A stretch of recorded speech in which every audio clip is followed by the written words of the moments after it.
Pahalgam attack के बाद जो माहौल बना हुआ है भारत और पाकिस्तान के बीच में लोग जो हैं ख़ास तौर से जो जनता है वो बहुत ज़्यादा आक्रोशित है, बहुत ज़्यादा गुस्से में है। इकोनॉमी जो हमें स्ट्रांग बनाती है, जो हमें ऊपर लेके जा रही है, उसका फ़ायदा क्या है कि अगर हम किसी को उठा के थप्पड़ ना मार सकें। ये एक कॉमन वो है, थप्पड़ मारना ज़रूरी है, थप्पड़ मारा जाएगा, लेकिन जो ये डील होगी, डीलिंग जो इसको हमने हैंडल करना है, वो I don't think kinetic front को आगे रखा जाए। तो प्राइम मिनिस्टर जिसको पता है कि जब थप्पड़ पड़ेगा मेरे को पड़ेगा, हिस्ट्री में मेरा ही नाम आएगा, उसने आज क्या बोला कि मैं इंक्वायरी कोई इम्पार्शियल इंक्वायरी होगी अगर जी, बात करना न्यूट्रल थर्ड पार्टी इंक्वायरी की बात कर रहे हो। तो 24 घंटे के अंदर भी नहीं, 6-7 घंटे के अंदर प्राइम मिनिस्टर साहब पीछे को जाने लगे।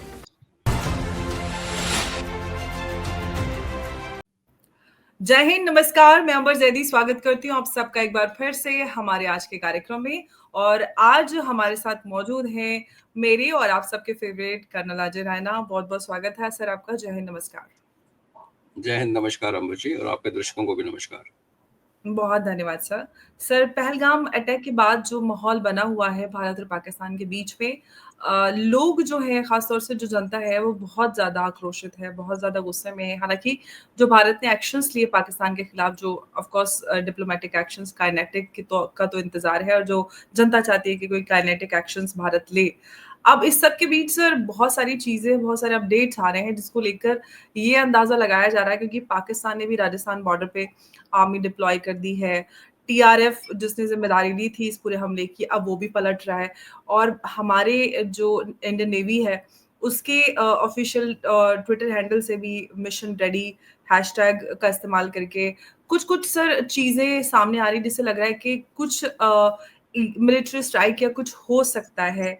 सर क्या जो अभी समय है क्योंकि लोग बहुत जल्दी में हैं, बहुत गुस्से में हैं, क्या इस समय कुछ ज़रूर बनेगा? क्योंकि मोहन भागवत जी का भी बयान आया जिसमें वो कह रहे हैं कि राजा का धर्म है प्रजा की रक्षा के लिए अपना धर्म निभाए।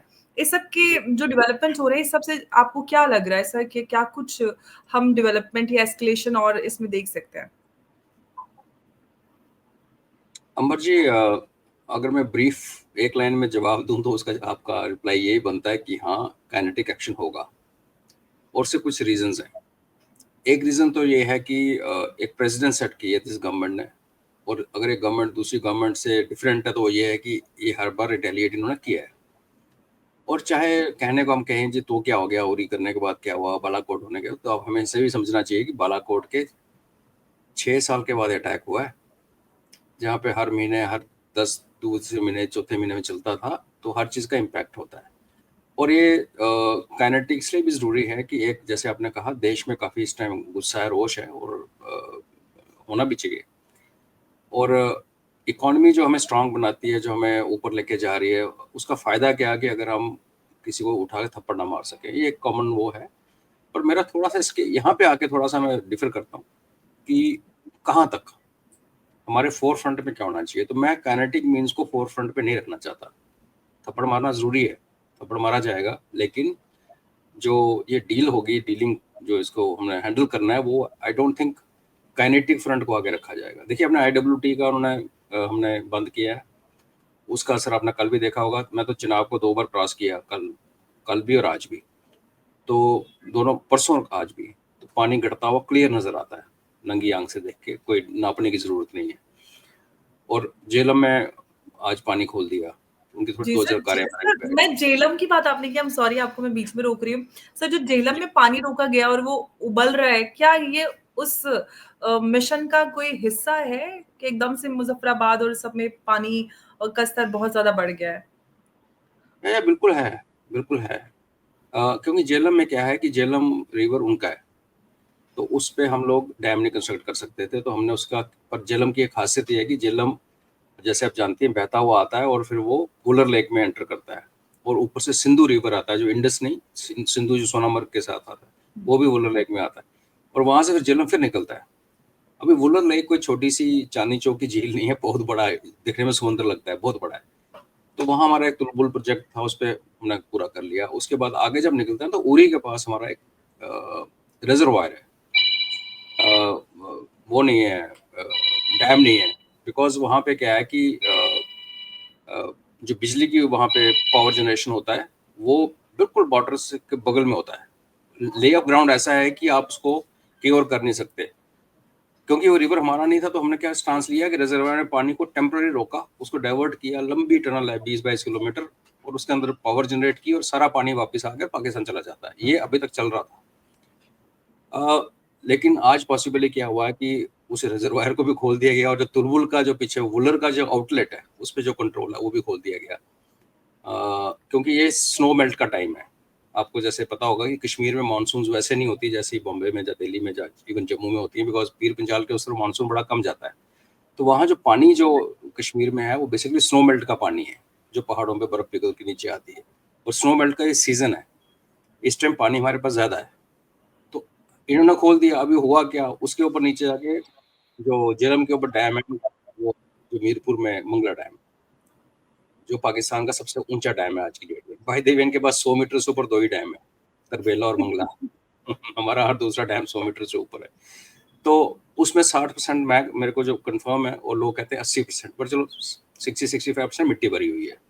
अगर आप 6-7 महीने पीछे का किसी लोकल के वीडियो देखेंगे तो वहाँ पे लोग कश्ती से जाके डैम के सेंटर में उतर के चल रहे होते हैं सैंड बार्स पे, तो भरा हुआ है।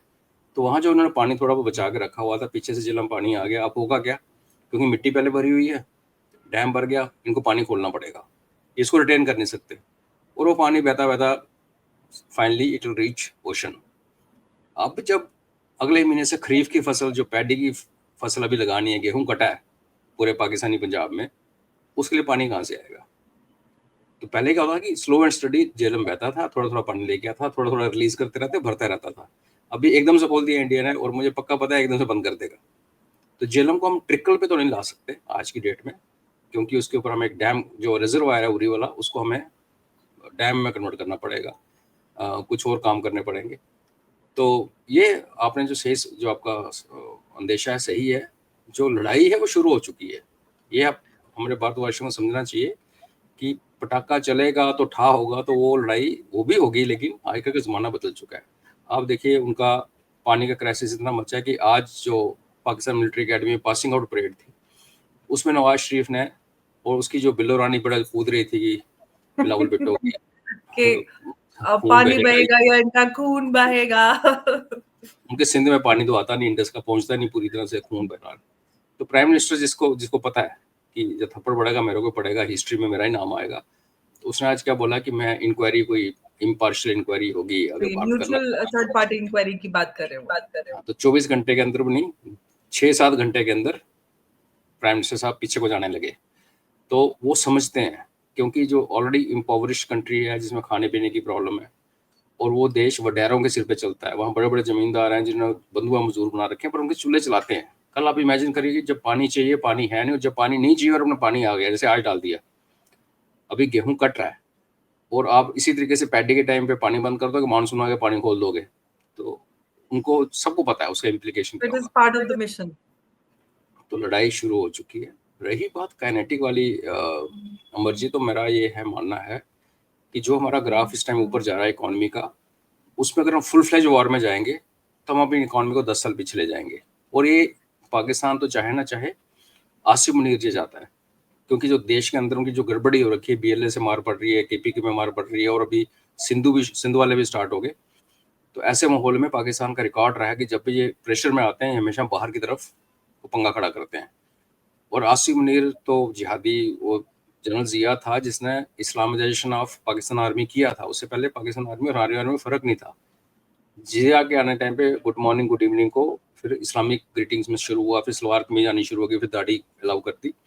लेकिन वो एक आर्टिफिशियल मुल्ला था, वो उसने रिलीजन को एक वेपन की तरह यूज किया। लेकिन ये जो भाई साहब हैं ये तो प्रॉपर हफीज है, हाफिज कुरान है और इमाम साहब के बेटे हैं।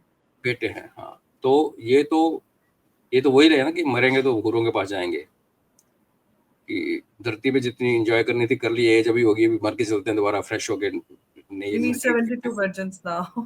ये वो है। प्लस चाइना चाहता है, चाइना जिसने बड़ी कोशिश की है कि अमेरिका को वो ईरान में फंसाए, तो फंस रहा नहीं फंस रहा भी समझ नहीं आ रही, because America is very careful. तो अगर भारत को कोई फंसाना चाहता है फसाद में, तो वो चाइना का इंटरेस्ट है, और चाइना का बड़ी पॉलिसी क्लियर है कि मैं अपने देश में ना लड़ूं, दूसरों को लड़ाऊं। तो ये अगर बात, तो इस संदर्भ में आप देखेंगे तो एक बड़ा क्लियर वो आता है आउटकम कि हमें थप्पड़ तो उनको मारना है, जब हम उनको मारेंगे वो रिटेलिएट भी करेंगे। अब उसमें 2 सिनेरियो हैं, और उन सिनेरियोज में आने से पहले मैं ये आपको बताता हूँ कि हमने मारना है, लेकिन इस ढंग से मारना है कि हमारी इकोनॉमी उसमें सक इन ना हो जाए, टूट ना जाए, जी। हमारा जो रास्ता चल रहा है हम उस पे चलते रहें। तो इस सर, अभी ये जो सिनेरियोज सर में आपने तो जी, पॉइंट लेकर आए हैं, ये सब पूरा समझ में आ रहा है, क्योंकि टाइमिंग, क्योंकि यूएस और चाइना के बीच में जो ट्रेड वॉर चल रहा था, टैरिफ वार, उस सब जी। में भारत एक विनिंग पोजीशन में बनता नजर आ रहा था, उस सबसे चाइना काफी परेशान था। तो ये सारी इक्वेशन से जुड़ती नजर आ रही है कि इस सब के पीछे चाइना जरूर हो सकता है। लेकिन सर, जिस तरह से सिचुएशन डेवलप हो रही है, मीडिया एडवाइजरी जारी की गई है, हमारा नेवी, कोस्टल एजेंसी सब एक्टिव हैं, प्लस उधर से पाकिस्तान राजस्थान बॉर्डर पे आर्मी डिप्लॉय कर रहा है, तो कुछ समझ में नहीं आ रहा है कि ऑल आउट वॉर होने वाला है, या कुछ कोई छोटी मोटी स्ट्राइक होगी, या कुछ ठिकानों को ध्वस्त किया जाएगा जैसे पहले हुआ है। किस तरह से क्या कुछ हो सकता है सर? वैसे तो हम बहुत ज्यादा कुछ खुलकर बात नहीं कर सकते, लेकिन क्या पॉसिबिलिटी है, क्योंकि लोग बहुत ज्यादा उतावले हैं इस वक्त कि पाकिस्तान को बस उड़ा दिया जाए। उतावले तो अंबर जी वो हैं जिनके अपने बच्चे फौज में नहीं है, मैं आपको ब्लंटली बताता हूँ। मैं एब्सोल्युटली सर। फौजी हूँ और मुझे पता है इसकी कीमत कौन चुकाता है और कैसे चुकाई जाती है, और कीमत चुकाने में भी हर्ज नहीं है। जब फौज ज्वाइन की थी, जो आज फौज में हैं, तो वो कीमत चुकाने से नहीं हटेंगे। लेकिन हमें ये भी पता है कि बाद में टेबल लगेगा, टेबल सजेगा और उसके ऊपर 2 नेता आर पार बैठेंगे, और हमने हाजी पीर लिया, खून दे के तो वापस कर दिया, छम उनको पकड़ा दिया, तो ये भी होगा। तो ये उतावलापन ठीक है, आजकल instant love, instant food, instant messaging का ज़माना है, तो ठीक है वो। But Modi ji luckily he doesn't belong to this, तो अपने टाइम से चलेंगे। रहा आपका जो सवाल है कि देखिए, लड़ाई एक ऐसी चीज़ है कि जिसको आप शुरू कर सकते हो, कंट्रोल नहीं कर सकते, ख़त्म नहीं कर सकते आप। रशिया ने भी शुरू किया, इधर गाज़ा में भी इज़राइल ने शुरू किया। ऑफ कोर्स सर्कमस्टांसेस डिफरेंट हैं, उनके स्ट्रेटजीज डिफरेंट हैं, बट फैक्ट ये होता है कि जब आप लड़ाई में जाते हो तो आप तैयारी पूरी करते हो। आप ये नहीं कह सकते मैं जाऊँगा, मैं उसको पोक करूँगा, कबड्डी की तरह वापस आ जाऊँगा।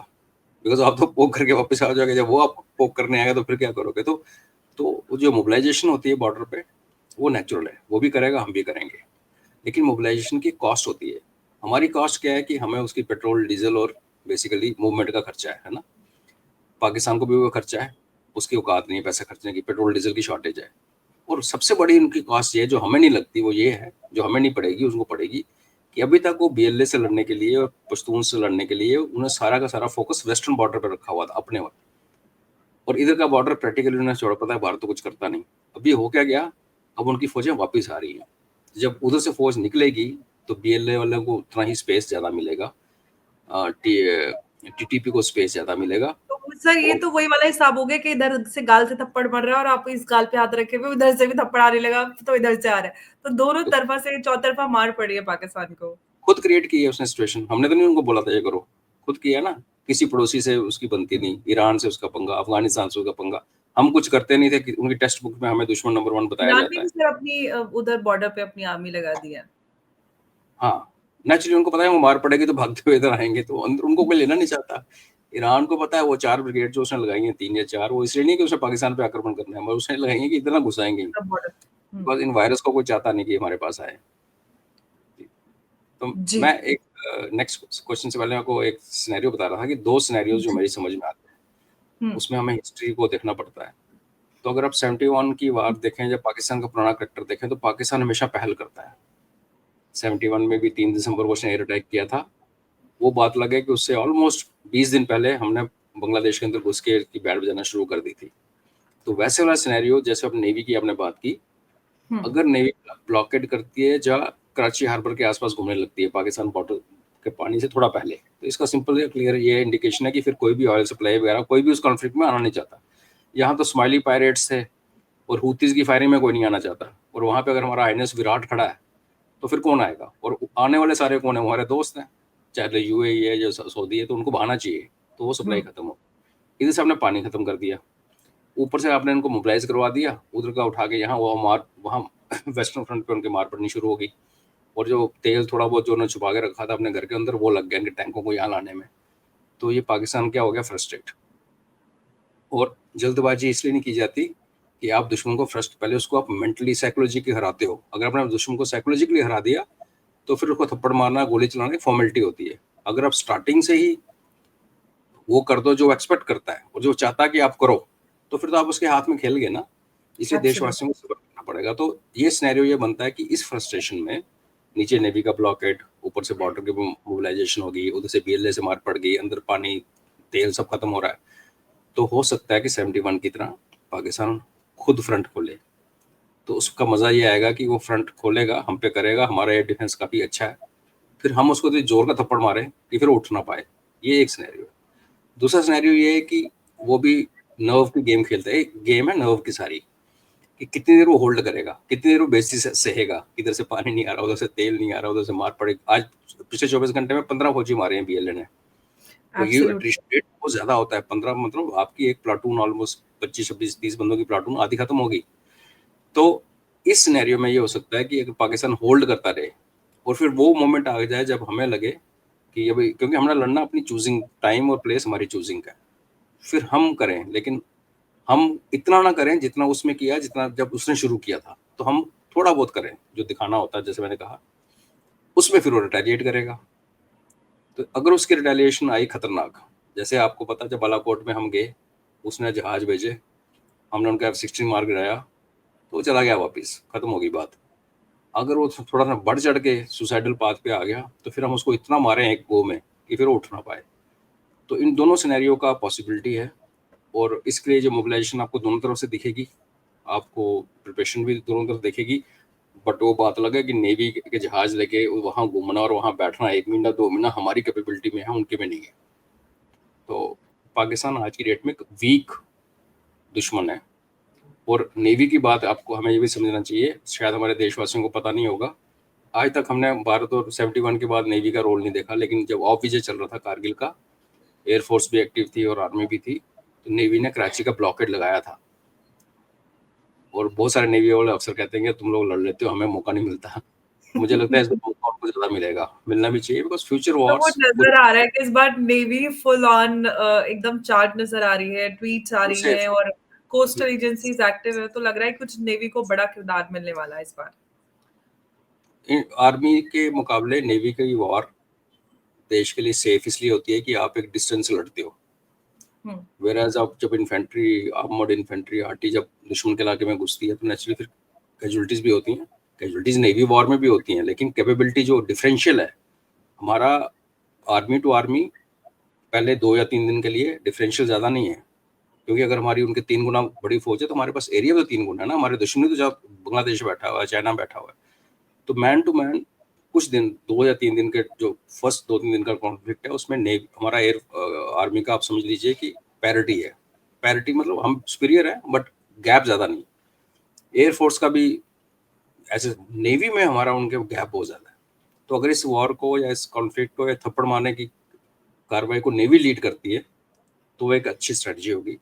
बाकी मोदी साहब जाने और सीटीए साहब जाने और तीनों चीफ जाने। जी। सर एक सवाल और मैं आपसे करना चाहूँगी, जो भारत ने पास्ट में मिस्टेक्स की हैं, जो मैंने आपके साथ पहले भी इस तरह के क्वेश्चंस रखे हैं आपसे, जो 71 में कुछ मिस्टेक्स हुई, अभी जिस तरह से पाकिस्तान ने शिमला समझौता स्थगित किया है और जिस तरह की सिचुएशन डेवलप हो रही है, उस सब से क्या उस वो मिस्टेक्स को करेक्ट करने का मौका इस बार भारत को मिल सकता है? क्योंकि बहुत सारे एक्सपर्ट्स जो प्रेडिक्शंस करते हैं, एस्ट्रोलॉजर, वो ये कह रहे हैं कि भारत का भूगोल बदलेगा 2025 में और पाकिस्तान के जो सितारे हैं वो गर्दिश में हैं। तो वैसी पॉसिबिलिटी नज़र आती है कि कुछ नेगोशिएशन हो जाए और जो पास्ट मिस्टेक्स हैं वो अंडू कर सकेगा भारत? नहीं, मुझे नहीं लगता, ये सरकार नहीं करेगी। क्योंकि जैसे अगर आप और मैं हम समझ सकते हैं तो सरकारों के पास तो बहुत इनपुट्स होती हुँ, हैं। हिस्टोरिकल एरर्स और मिस्टेक्स का भी रिकॉर्ड इनके पास भी ठीक ठाक है। हुँ, नक्शा जो बदलना का है ना, देखो मुझे नहीं लगता हमारे इस थिंकिंग में कहीं भी हमारा इरादा है कि हम जाएं और सिंध को कैप्चर कर लें, या पाकिस्तान के पंजाब को कैप्चर कर लें, या बलूचिस्तान। हम चाहते हैं, हमारा जो सिनेरियो जो बनता है, अब मेरा ये पर्सनल वो नहीं है, अभी आप you can't attribute to government, कि बलूचिस्तान को अपनी इंडिपेंडेंस मिले, बलोच को। ड्यूरन लाइन को वो मानते नहीं है तो ठीक है, अटक के ऊपर उनका इलाका है अफगान्स का। एक्चुअली पश्तून को लोगों को ये भी समझ नहीं आती कि जो अफगानी पश्तून है उनकी कंसंट्रेशन इधर ही है, कटक से लेके काबुल के नीचे तक, उसके ऊपर फिर वो बाकी जो उनकी कम्युनिटीज हैं वो स्टार्ट हुए, इनका लैंड यही है। जनरली हम सोचते हैं कि हाँ जी हज़ारा में भी पश्तून होंगे, इनका डेमोग्राफी में उज़्बेक्स हैं, शियाज हैं इनके, और 10 की 11 इनके मेन जो ट्राइब्स कह लीजिए वो है, तो जी। पश्तूनों का वो तो नीचे, इनको पश्तून लैंड तो चाहिए अपनी, तो हम वो करना चाहते हैं। अब उसमें जो हमारा नक्शा चेंज होने का जो पॉसिबिलिटी है वो है पीओजेके में। एब्सोल्युटली सर, पीओजेके में that was my point of concern. जी, जी। जी। तो पीओजेके में जो ऊपर का पीओजेके है गिलगित बल्तिस्तान, उसको इन्होंने 1949 में पाकिस्तान ने पीओजेके से अलग कर दिया था through a treaty with so called Azad Kashmir government, जो कि पीओजेके गवर्नमेंट थी। और आपको मैं कोई मजे की बात बताऊं, हमने 370 करके छाती ठोकी, हमने लद्दाख को अलग कर दिया। इन्होंने ये काम कारनामा, टुक वगैरह ये सारी चीजें। हाँ, तो हम बोले भी नहीं, बिकॉज तब हमको जी। यूएन की शरण में घुस चुके थे ना सब कुछ लेके। तो वो जो नॉर्दर्न एरिया इन्होंने अलग किया, उसका रीज़न ये था कि वहाँ पे अलग करके उसमें इन्होंने, वहाँ पे शिया पॉपुलेशन थी मेजॉरिटी, 2 से 3% पश्तून थे, बाकी 80% प्लस शिया थे। तो इन्होंने रेस्ट ऑफ द कंट्री से उठा उठा के सुन्नी कम्युनिटी वहाँ पे प्लांट की। आज गिलगित बल्तिस्तान में, खासकर गिलगित में ये हो गया है कि ऑलमोस्ट 50-50% है। फिर इन्होंने दोनों को लड़ाया, पाकिस्तान एस्टेब्लिशमेंट ने दोनों को लड़ाया, लेकिन पिछले साल दोनों को अक्ल आ गई कि भैया हम लड़ते रहते हैं आपस में। और ये क्योंकि आज गिलगित बल्तिस्तान में अगर आप जाती हैं वीज़ा लेके, तो उसमें जो एंट्री फीस, जो वीज़ा फीस, जो स्पेशल टैक्स आप इस्लामाबाद में पे करते हो पंजाबियों को, गिलगितियों को नहीं मिलता। और गिलगित में जितने ठेकेदार हैं, सप्लायर हैं, वो सारे के सारे पंजाबी हैं। तो ये इसलिए किया गया था कि जैसे हमारे जहाँ पे 370 था, लेकिन महाराजा के टाइम से हमारा स्टेट सब्जेक्ट चलता था, तो नीचे वाला जो जिसको आज़ाद कश्मीर कहते हैं, ये रावलाकोट, बाग, पलंदरी, वहाँ पे आज भी स्टेट सब्जेक्ट है। तो यहाँ की पॉपुलेशन डाइल्यूट नहीं हुई है, ऊपर वाली टोटल सर्वर्ट हो गई है। लेकिन क्योंकि रिकॉर्ड्स हमारे पास भी हैं, आज भी जो मेरे एंसेस्टर्स के रिकॉर्ड यहाँ पे प्रिजर्व्ड हैं, तो ऐसा कुछ सिचुएशन आता है तो मैं तो हमेशा रिकमेंड करता हूँ कि अगर हमको लेना ही है, चाहे वो इस्लामी स्लाइसिंग करें, अगले 2-3 साल में लें, चाहे इकट्ठा वन गो में लें, तो हमें लेना चाहिए गिलगित बल्तिस्तान। एक तो वो हमें हमारी कनेक्टिविटी वखान कॉरिडोर से खोल देगा सीधा, एयर स्पेस तो पहले दिन खुल जाएगी, उसके बाद जो रोड या टनल बनेंगे, सेंट्रल एशिया जिसमें दुनिया का नंबर 2 गैस रिजर्व है, सबसे बड़ा नंबर 2 आफ्टर वेस्ट एशिया। तो हमारी एनर्जी की रिक्वायरमेंट वहाँ से, पॉपुलेशन हमारी वो प्रो है, क्योंकि जब हम वहाँ जाएंगे तो फिर लैंड रिकॉर्ड निकलेगा, उनको डंडा मार के जो बाहर वाले हैं उनको निकाला जाएगा, बिकॉज ये JNK का पार्ट था और POJK का पार्ट है। मैं उसको गिलगित बल्तिस्तान नॉर्दर्न एरियाज नहीं बोलता, मैं उसको POJK ही बोलता हूँ, ऊपर वाला बोलता हूँ अंडरस्टैंडिंग के लिए। तो वो जो नक्शा आप जो हिंट दे रही हैं, कोई मेरी सलाह माने तो मैं उस इलाके को लेके उसको, उस टेरिटरी को लद्दाख के साथ मर्ज करके, पॉसिबली लद्दाख को एक UT प्लस या एक स्टेट का स्टेटस, बिकॉज बहुत बड़ा वो लद्दाख का इलाका है। ओके। रही बात सामने वाला है इलाका जो POJK के नीचे वाला, उसमें टू बी ऑनेस्ट अनरेस्ट वहाँ पे भी है, अनरेस्ट ऊपर भी है पाकिस्तान के खिलाफ, लेकिन वो लोग प्रो इंडिया नहीं है। गिलगित बल्तिस्तान से फिर भी आवाज आती है कभी कभी कि कारगिल के लिए रास्ता खोल दो। जी बिल्कुल। यहाँ ये वो जगह है जहाँ पे इनके कैंप्स रहे हैं इतने सालों तक, ये वो जगह है जहाँ से टेररिस्ट आते हैं और जाते हैं, और जब जाते हैं वो सेलिब्रेट करते हैं, हमारे जवानों की गर्दनें काटी गई, तो रावलाकोट के चौक में इनको डिस्प्ले पे रखा गया। तो वहाँ के जो बच्चे हैं वो उन्होंने यही वायलेंस देख के बड़े हुए हैं। और बच्चे के सामने कोई जब 2 बंदे घूम रहे हैं, लंबे लंबे बाल दाढ़ी रख के, राइफल टांगी हुई है, तो उसको बड़ा योद्धा लगता है, वो अपना गाजी लगता है। तो हमारे भी यहाँ घूमेगा, अगर ऐसा कल्चर होगा हमें इम्प्रेस हो जाएंगे एज ए किड। तो उन लोगों को उनका दिमाग ठीक करना, उनको रिवर्ट बैक करना, उन पे ट्रस्ट करना थोड़ा सा मुश्किल है, और उसके बदले में मिल क्या रहा बहुत ज्यादा एक चैलेंजिंग हो सकता है, क्योंकि अभी तो हमारा अपना ही कश्मीर हमसे है। उस तरह से नहीं संभल रहा है। 4 मिलियन है अंबर, वो 4 मिलियन है, और इसके बदले में दे कह रहे हैं, कोई मिनरल्स मिल रहे हैं ना, कोई यूनिवर्सिटीज वर्ल्ड क्लास की वहाँ बनी है नहीं, कोई रोड नेटवर्क बना ना, तो वहाँ कुछ पे भी नहीं सर, बेसिकली अंदर है वो पूरा। किस लिए why should we go that side? तो सर ये तो पाकिस्तान की भी तमन्ना पूरी हो जाएगा, कहने के लिए उनके पास भी कश्मीर रह जाएगा। ये बड़ा अच्छा सोल्यूशन आपने दिया है। हाँ, लेकिन पाकिस्तान तो खुद रहेगा नहीं ना अंबर, जब बलूचिस्तान आजाद हो गया, हाँ, सिंध अलग हो गया, और फिर वो पाकिस्तान सिर्फ बचा क्या? थोड़ा-सा पंजाब में कहने के लिए, मतलब हाँ, दिली पाकिस्तान देने के लिए। जी, पाकिस्तान जी। पाकिस्तान। बिल्कुल, तो अभी फ़िलहाल तो सर जिस तरह से पाकिस्तान जिस स्थिति में है, न्यूट्रल इंक्वायरी की बात कर रहा है, प्लस डोनाल्ड ट्रम्प से भी उन्होंने रिक्वेस्ट की है इंटरवीन करने के लिए, यूनाइटेड नेशन की तरफ से भी आया है कि टू मेंटेन रेस्ट्रेंट। अब ऐसे में सर ये बात तो समझ में आ रही है कि पाकिस्तान को गलती का अपनी एहसास हो चुका है और जितने भी आर्मी जनरल्स हैं, उन्होंने अपनी-अपनी बीवी-बच्चे और सामान सब लंदन और न्यूयॉर्क भिजवाना शुरू कर दिया है। तो उनको अंदाजा है कि इस बार भारत शांत नहीं बैठने वाला है, बड़ा कुछ हो सकता है। ईरान ने भी सर कल परसों मध्यस्थता का ऑफर दिया। तो ऐसे में सर कुछ इस तरह की सिचुएशन भी डेवलप हो सकती है कि यूएस, ईरान और क्योंकि जो हमारे फ्रेंडली कंट्रीज हैं उनके साथ कुछ बीच का रास्ता निकल आए। मुझे नहीं लगता। भारत ने शुरू से ये स्टांस रखा है कि ये बायलैटरल इशू है, बायलैटरली ही इसको डील करेंगे। और 71 का इन्होंने जो भी किया है एबॉलिश, तो जब 71 का एग्रीमेंट था तो भी पाकिस्तान हर 6 महीने बाद यूएन में जाके शोर मचाता था।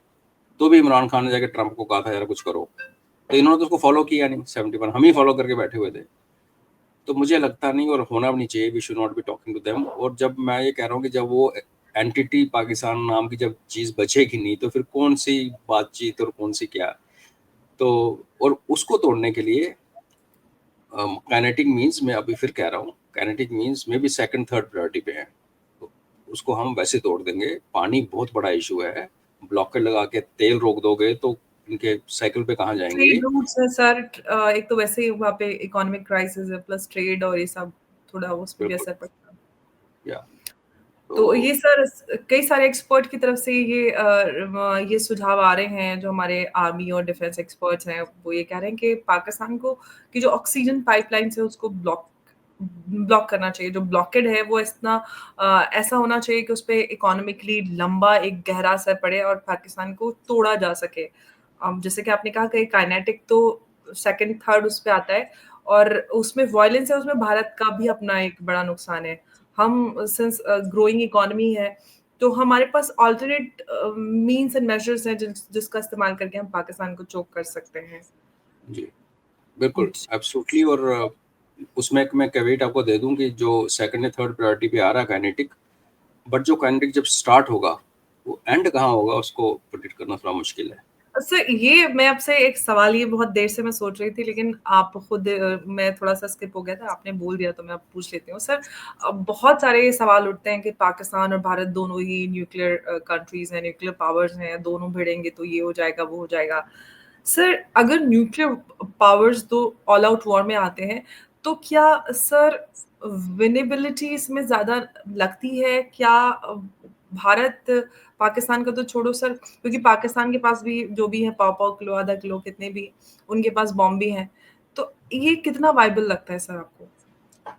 देखो न्यूक्लियर वॉर के बाद ना विनेबिलिटी फैक्टर खत्म हो जाता है।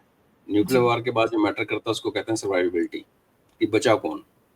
हुँ, हमने एक डॉक्ट्रिन बनाई, हमने कहा जी हम पहला न्यूक्लियर यूज नहीं करेंगे। अभी एग्रीमेंट नहीं है, ये कोई ट्रीटी नहीं है किसी के देश, ये हमारा सेल्फ स्टाइल्ड एक वो है, जो कि अगर हम फर्स्ट यूज करने पे आ जाएं और कैबिनेट कमेटी एंड सिक्योरिटी बोले ओके कर दो, ट्रिगर दबा दो, तो उसके 2 मिनट पहले हम इसको विड्रॉ भी कर सकते हो। आपको एक अनाउंसमेंट करनी है कि आज के बाद हमारी ये डॉक्ट्रिन चेंज होगी, दैट्स इट। हमें पूछने वाला कोई नहीं, हमने खुद बनाई थी। पाकिस्तान ने एक गेम खेल ली थी मुशर्रफ के टाइम पे। और जब आपको याद होगा पराक्रम हुआ था, तो उन्होंने क्या किया था कि इन्होंने अपनी आर्मी मोबिलाइज की अपने पंजाब को बचाने के लिए। जे में लाइन ऑफ कंट्रोल में वैसे आमने सामने थे, नीचे वाला जो राजस्थान का इलाका छोड़ दिया था। और क्योंकि उनको ये लगता था कि उनकी कैपेबिलिटी नहीं है पूरी करने की, और उनका ये था कि इंडिया को अंदर आने दो, इंडियन आर्मी को अंदर आने दो पाकिस्तान के। वो डेजर्ट है सारा, खाली चोलिस्तान एंड वो दैट एरिया। हुँ।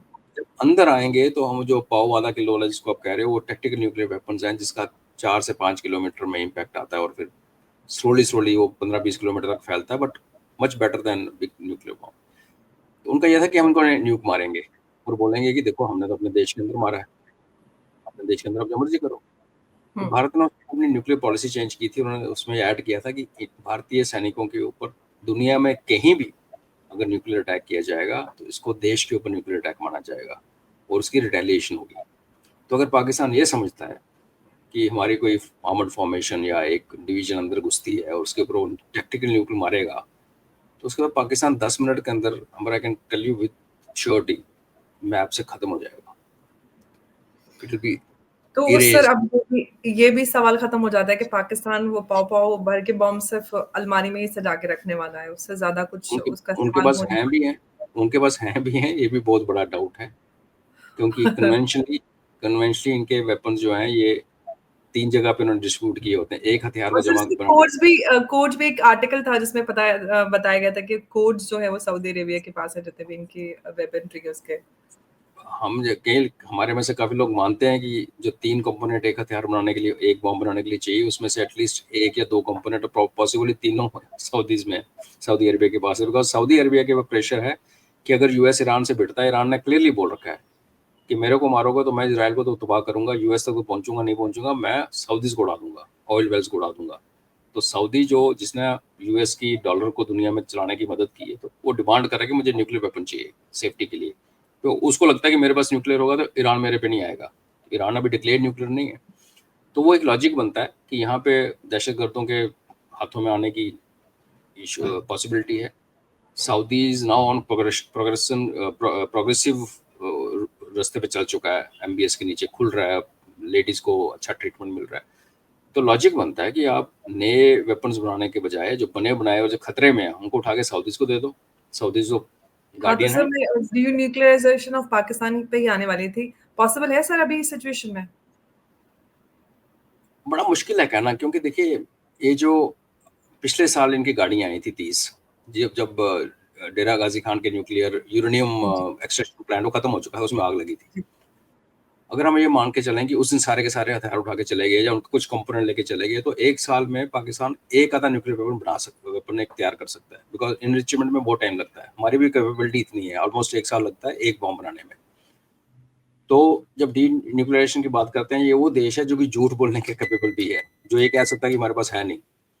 और as a frustrated player in the game, they can do something funny. ये डर्टी बॉम्ब भी बना सकते हैं कि अगर आपके पास न्यूक्लियर वेपन विड्रॉ कर लिया गया या डिफैंग कर लिया गया, जैसे एक प्लान है अमेरिका का कि उस सिचुएशन में दे कम एंड टेक ओवर, वो प्लान ऑलमोस्ट है, आई मीन कंफर्म ही है कि पाकिस्तान के वेपन्स को बचाने के लिए। तो ये वही भी, ये लोग वो भी इतने वो है ना एडल्ट्रेशन में माहिर हैं कि ये नॉर्मल जो आर्टिलरी के, जो एयरफोर्स के बॉम्ब है, उनके बीच में यूरेनियम या कुछ डाल के रेडियो एक्टिव, वो तो डर्टी बॉम्ब फेंकते हैं। तो जब फटता है तो आप कह नहीं सकते कि न्यूक्लियर अटैक हो गया, लेकिन उसका जो इम्पैक्ट आता है रेडियो एक्टिविटी के कारण लोग फिर बीमार होते हैं। तो जी। ये वो भी कर सकता है। लेकिन मेरा जो भरोसा है वो इसके ऊपर है कि हम लोग शायद उस स्टेज पे नहीं जाएंगे, बीइंग रिस्पॉन्सिबल कंट्री। और न्यूक्लियर वेपन लड़ने के लिए होते नहीं है actually, nuclear weapon are basically for this only. लेकिन अगर ये अपनी औकात में नहीं रहता और हमारे ऊपर इसने अगर वार किया, और पहले तो हमारा S-400 और हमारी अपना जो डिफेंस काफ़ी मजबूत है, हमें पता है कि अगर वार करेगा तो कहाँ करेगा। उसने अखनूर टाउन पे नहीं करना है, वो आपकी तरफ आएगा। और जो हमारी कैपिटल है, जो हमारा क्या कहते हैं, जो कमर्शियल कैपिटल है, उनको प्रोटेक्शन मुंबई। दे दी जाएगी। जी अगर ये सर, छोटी कोस्टल गार्ड वहाँ पे सारी कोस्टल एजेंसी सब एक्टिव हैं, मुंबई हाई अलर्ट पे है पूरा उधर इस हाँ, वक़्त। चलो जी, अब हर जगह न्यूक्लियर प्रोटेक्शन उतना S-400 हर जगह नहीं लग सकता, बट जी। S-400 से हमारे जो बहुत ज़्यादा इंपॉर्टेंट एरियाज वो संभाले जाएंगे। हुँ, तो हो सकता है ये न्यूक्लियर बॉम्ब से नीचे, चाहे वो डर्टी बॉम्ब हो या वैसे तबाह करने के लिए रेड एयरफोर्स के थ्रू, जो आपने कोस्टल एरिया जैसे बोला, बिकॉज वहाँ पे गेट इन थोड़ा गेट आउट थोड़ा आसान होता है। तो हुँ। हो सकता है वो हमारी रिफाइनरीज पे इस पे हमला करे, पॉसिबिलिटी है।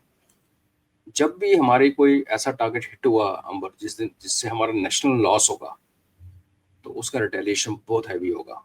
और उस लॉस में अगर उनका न्यूक्लियर कोई आधा पाव वाला चला दिया गलती से उन्होंने, तो उसके बाद पाकिस्तान साफ है, इसकी गारंटी है। तो end of the day, which ever way it goes, kinetic अगर बढ़ गया, अब ऐसा भी तो नहीं इकोनॉमी के चक्कर में हम बोलेंगे नहीं नहीं आज बस इसके आगे नहीं जाना। अगर आप एक बार सकिन हो गए लड़ाई के अंदर तो हो गए। तो एग्ज़ैक्टली, अगर there is kinetic no level going बढ़ गया तो पाकिस्तान की खात्मा है, क्लियर है, गारंटी है। और अगर वो नहीं होता वो स्टेज, तो जो दूसरा जो स्लो पॉइजन की डेथ है, वो 2 से 3 साल में 2027-28 में पाकिस्तान का खात्मा हुआ देखता हूँ, उसका टूटने का देखता हूँ क्लियरली। जी। Absolutely sir. मैं पिछले कुछ अगर सालों की बात करूँ जब इस तरह की बात आती थी डिसइंटीग्रेशन ऑफ पाकिस्तान की, तो ऐसा लगता था कि विल इट बी पॉसिबल? लेकिन आज कुछ सालों में ही वो सारी चीज़ें हम होते हुए देख रहे हैं। पॉसिबिलिटी इतनी ज़्यादा क्लियर है कि डिसइंटीग्रेशन ऑफ पाकिस्तान कभी भी हो सकता है। जिस तरह से नेशनल मूवमेंट चल रहे हैं, बलोच हैं, केपीके और सब सिंधु देश भी अलग मांग हो रही है, प्लस गिलगित-बाल्टिस्तान, पीओजे के सब जिस तरह से आवाज़ें उठ रही हैं, तो ये तो पॉसिबल है। पाकिस्तान के नाम पे सिर्फ़ पंजाबिस्तान ही बचने वाला है, पाकिस्तान जैसा आपने की कहा। पाकिस्तान। और अंबर मैं एक चीज़ यहाँ ऐड करता चलूँ एंड में, कि जो लोग कहते हैं नहीं हमारी सरकार कुछ नहीं करती, ये जो इसकी बर्बादी का जो रास्ता है जिस पे चला है पिछले 4-5 साल, जैसे आप कह रही हैं, बिल्कुल। वो हमारा बनाया हुआ है। हमने एब्सोल्युटली नेगेटिव में डाला, हमने इनको ऑलमोस्ट ग्रे से ब्लैक में भी डाल दिया था ऑलमोस्ट। हमने बार-बार अरब जैसे टप्पा खा के आ जाता है वापस। एब्सोल्युटली, और हमने अरब कंट्री से इसके रिलेशन तोड़े।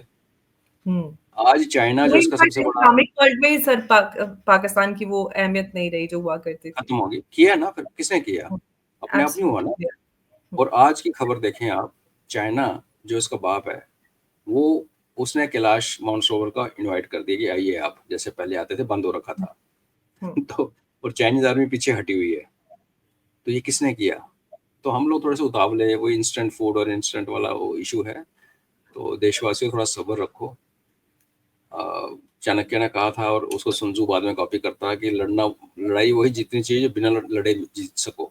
मज़ा उसी में है, आनंद उसी में है कि बिल्कुल। आप दुश्मन को हरा लो बिना लड़ाई किए। तो वो एग्ज़ैक्टली पॉलिसी लोग सर इंस्टेंट नूडल खाने के चक्कर में इधर मोदी जी दाल मखनी बनाने में लगे हुए हैं। दाल मखनी खाई जाएगी पराठे के साथ। और दाल तब मखनी पता है मज़ा कौन-सी? आएगा।